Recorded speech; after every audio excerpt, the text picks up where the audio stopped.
to another episode of Discovering the Book of Mormon through Science and Exploration. Today we're going to discuss the Incas. Who were they and where did they come from? Even more interesting, what is their possible connection with the Book of Mormon?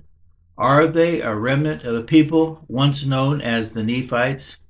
Were they able to survive the great wars of destruction of the Nephites just to regain power 1,000 years later? The Inca people were a powerful and sophisticated civilization that flourished in the Andean highlands of South America, primarily in what is now Peru, from the early 13th century until the Spanish conquest in the 16th century. Although their numbers were few, they ruled the vast Inca Empire of Tiwantinsuyo, or the realm of the Four Quarters. They built the largest and most sophisticated and organized states in pre-Columbian America, stretching from southern Colombia to central Chile. The Incas were masterful engineers, ingenious farmers, and skilled administrators, renowned for their intricate road systems, terraced agriculture, and monumental architecture like Machu Picchu and Sacsayhuaman. Their legacy endures today through their Quechua-speaking descendants, who still inhabit the Andes and preserve many aspects of Inca culture.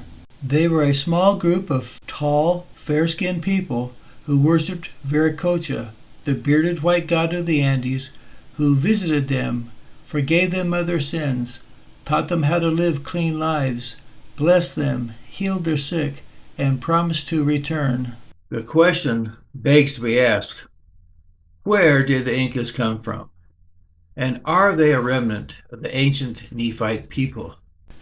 We know that not all of the Nephites were killed off at the time of the prophet Mormon around 400 AD. The Lamanites only killed those who would not deny Christ. We also know that the Lord promised Lehi's son Joseph that his descendants would never be destroyed.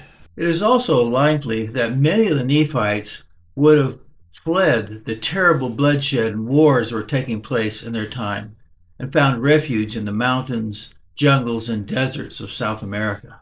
For example, we have the fair-skinned people called the Chicapoyas, who fled the Andes valleys to the Amazon rainforest between 100 AD and 600 AD.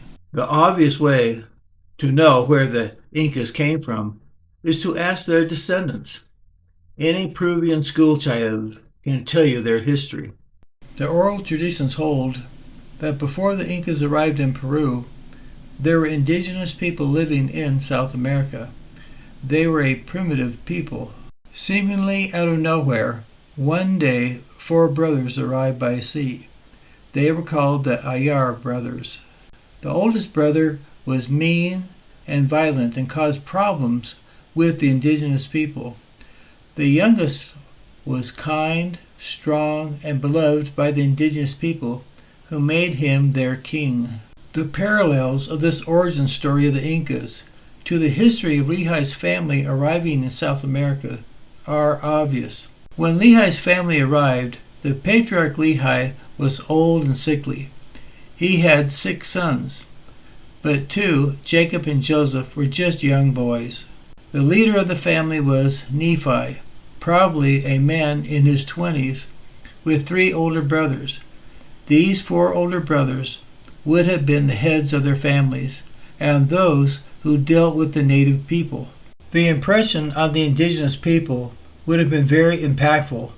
The 4 brothers were tall, fair-skinned, dressed in fine clothing, had metal swords, and taught a new religion. Undoubtedly, they would have had little problem in organizing the indigenous people and becoming their rulers. Ask any Peruvian schoolchild, where did the 4 Inca Aya brothers first settle in Peru? They will tell you that the 4 brothers came from the island of the sun in Lake Titicaca. However, the oldest brother caused problems with the people wherever they settled, and they had to move on. Besides, the youngest brother wanted to find a fertile land to settle in. The Book of Mormon tells us that soon after the 4 brothers arrived in the Promised Land, they were settled in an island in the sea. In the native language of the Peruvians, Lake Titicaca is Concha Titicaca. Concha meaning the sea, or the Sea of Titicaca. So where did the four brothers go once they left the island in the sea? Inca legend holds that they traveled north until they met the Tambo people, who became allies of the youngest brother. The Tambo people told the youngest brother about a fertile valley inhabited by primitive people.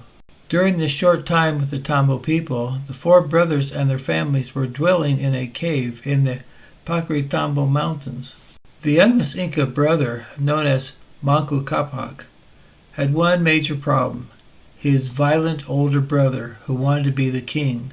Manco Capac devised a plan on how to separate from his violent older brother. Manco Capac carried with him the staff called the nepa. The staff represented the right to rule, or kingship. Legend holds that the napa was given by the white god to Manco Capac's father, who was told it was to be given to his youngest son. With the Tambo people as his guide, Manco Capac led his family toward the fertile valley called Cusco. However, after they left, Manco Capac told his older brother that he had left the napa, the symbol of kingship, back in the cave.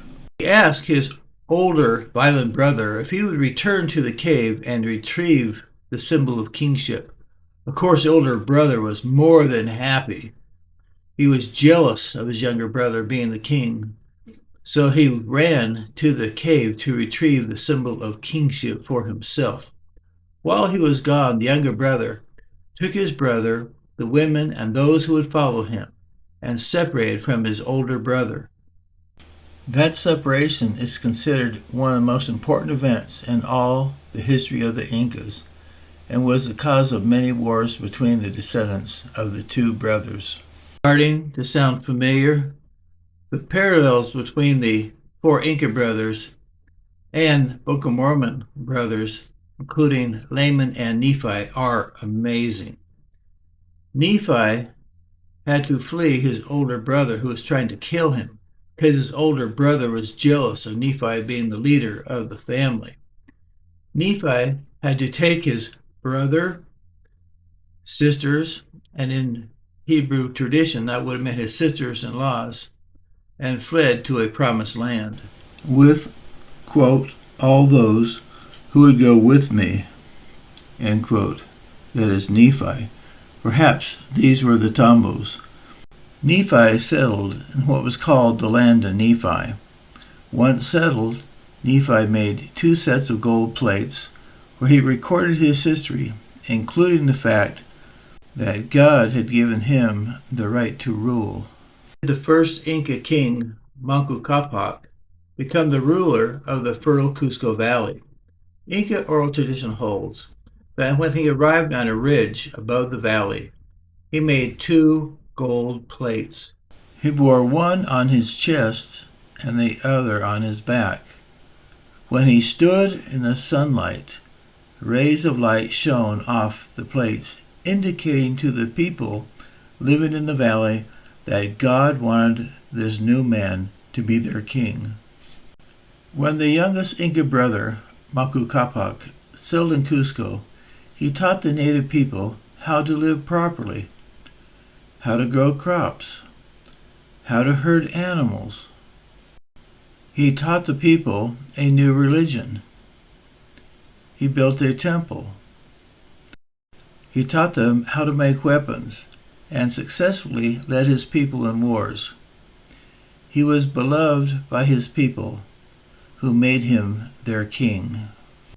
Ask yourself, could Manco Capac have been anybody other than the Book of Mormon Nephi? We know that over time, oral traditions become distorted.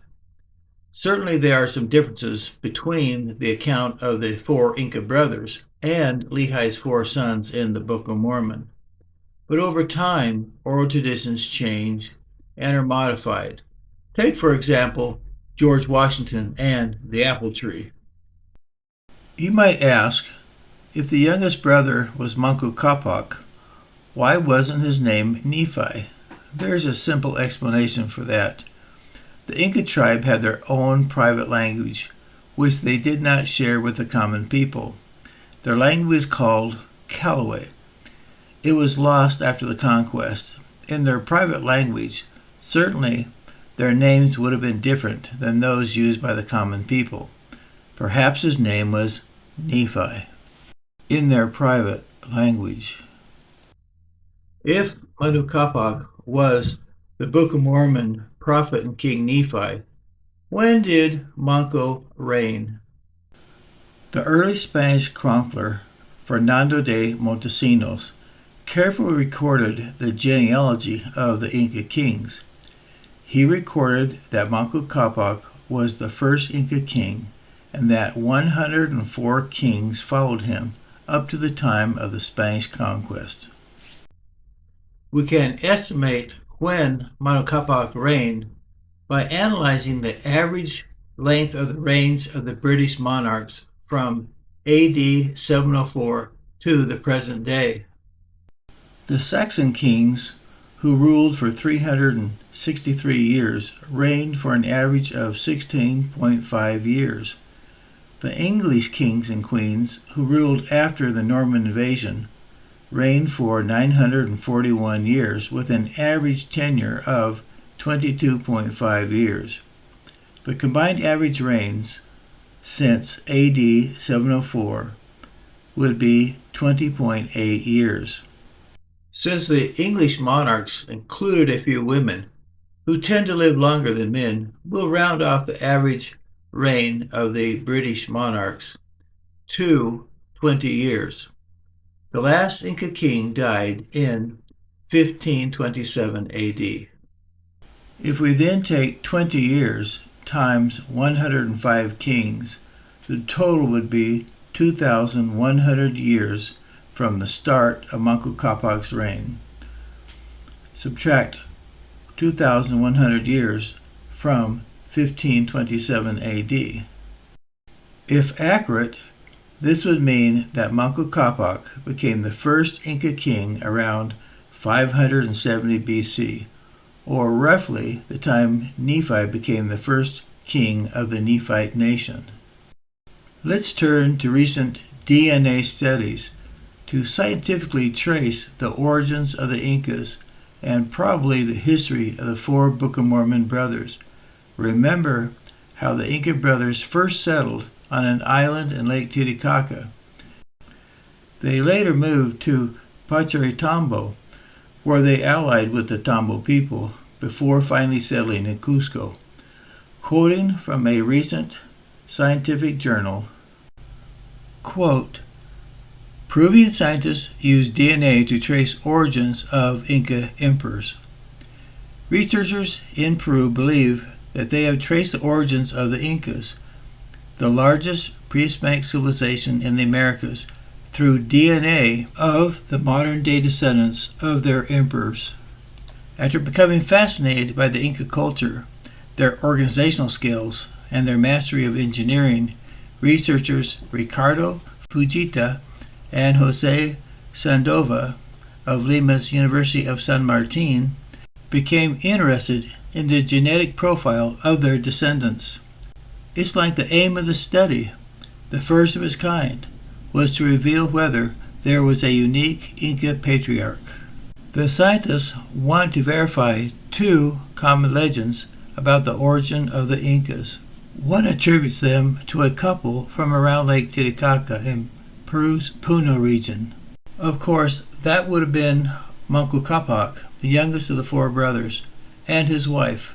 The other identifies the first Incas as the four Ayar brothers from the Pacharitambo mountain in the Cusco region.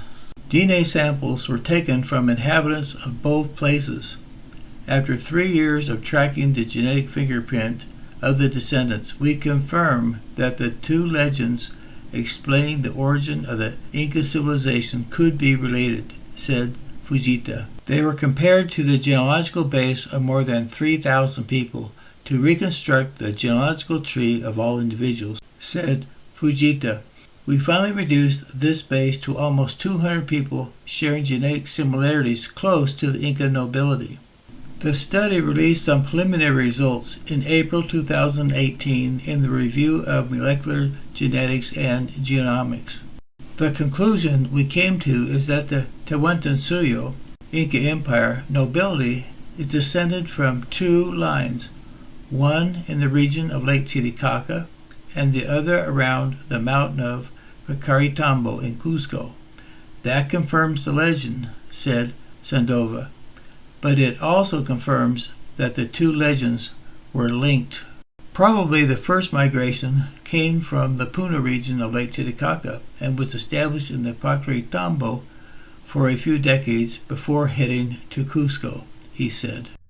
In other words, the DNA study proves the oral tradition of the Incas, the four older brothers who settled on an island of the sea before they migrated to Pachatambo and then on to Cusco. To now deny the oral traditions of the Incas is to ignore science. To dismiss the parallels between the origins of the Inca people and the Book of Mormon Nephites is to ignore reason. In a future episode, we will provide documentation as to why Cusco is our best candidate for the city of Nephi in the land of Nephi. Learn more about the Book of Mormon by subscribing to this channel, or you can visit our website, christinperu.com, where you can learn about our annual Book of Mormon tours to Peru. We will be visiting Lake Titicaca and Cusco. I will be your guide. Thank you for listening.